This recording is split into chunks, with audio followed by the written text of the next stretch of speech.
Hi friends, നമുക്കൊരു അടിപൊളി രസം ഉണ്ടാക്കിയാലോ? വളരെ ഈസി ആയിട്ട് എന്നാൽ ടേസ്റ്റി ആയിട്ട് നമുക്കൊരു രസത്തിൻ്റെ റെസിപ്പി നോക്കിയാലോ? ഇതിൻ്റെ റെസിപ്പി നിങ്ങൾക്ക് ഇഷ്ടപ്പെടുവാണെങ്കിൽ വീട്ടിലൊന്ന് മസ്റ്റായിട്ട് ട്രൈ ചെയ്ത് നോക്കാം കേട്ടോ. അതിനായിട്ട് ഞാനിവിടെ ഒരു മൺചട്ടി എടുക്കുന്നുണ്ട്. ഞാൻ രസവും പുളിശ്ശേരിയൊക്കെ ഉണ്ടാക്കുന്ന ടൈമിൽ മൺചട്ടിയിൽ തന്നെ ഉണ്ടാക്കാൻ ശ്രദ്ധിക്കാറുണ്ട്.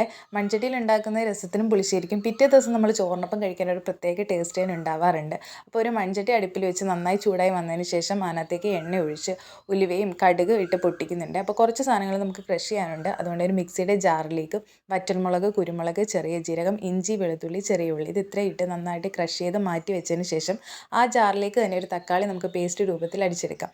അപ്പോൾ ഈ ക്രഷ് ചെയ്ത ഇൻഗ്രീഡിയൻസ് നമുക്ക് ഈ എണ്ണയിലേക്ക് ചേർത്ത് കൊടുക്കാം. അതിനോടൊപ്പം ഒരു അരമുറി സവോളയും കുറച്ച് കറിവേപ്പിലയും കുറച്ച് ഉപ്പും ഇട്ട് നന്നായിട്ട് വഴന്നു വന്നതിന് ശേഷം നമുക്ക് പൊടികളായിട്ട് ഞാനിവിടെ രസപ്പൊടി ഒന്നും ആഡ് ചെയ്യാറില്ല.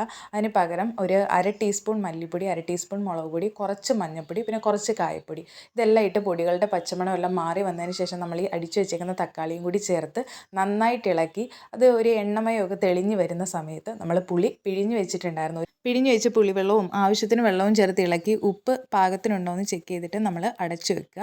നന്നായിട്ടൊരു തിള വന്നതിന് ശേഷം അതിനകത്തേക്ക് നമ്മൾ കുറച്ച് മല്ലിയിലയും കറിവേപ്പിലയും മാറ്റി വെച്ചിട്ടുണ്ടായിരുന്നു. അപ്പോൾ അതുകൂടി ഇട്ട് കൊടുത്തിട്ട് കുറച്ച് കായപ്പൊടിയും തൂകി നമുക്ക് രസം വാങ്ങാം കേട്ടോ. അടിപൊളി രസമാണ്.